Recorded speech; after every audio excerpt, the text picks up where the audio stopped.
بسم اللہ الرحمن الرحیم۔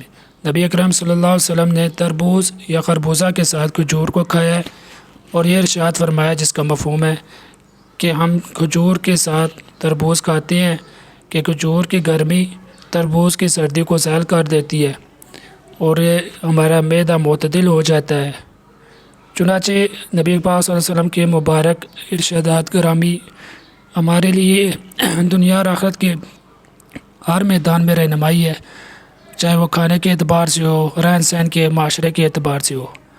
چنانچہ آپ خود بھی اس سنت پہ عمل کرتے ہوئے، اپنے پیارے نبی صلی اللہ علیہ وسلم کی سنت پہ عمل کرتے ہوئے اس بات کو اپنی زندگی میں لائیے کہ اس طرح کے کھانا آپ کھائیں اور اپنے بچوں کو خصوصی کھلائیں، اور بچوں کو مارکیٹ کی ناقص چیزوں سے آپ بچائیں، ان کو اس طرح کی چیزوں پر لائیں جس کی وجہ سے ان کو اور آپ کو انشاءاللہ جسمانی فائدہ بھی ہوگا اور ثواب بھی ملے گا، اور نبی پاک صلی اللہ علیہ وسلم کے ساتھ محبت کا اظہار بھی ہوگا، اور یہ کھانا ہمارے لیے ہر لحاظ سے جو مفید ہوگا کہ کھجور کی گرمی اور تربوزہ یا خربوزہ اس کی سردی کے ساتھ زائل ہو جائے گی اور ہمارے جسم کو بہترین خوراک مل جائے گی۔ اسی طرح ککڑی اور کھیرا کے ساتھ بھی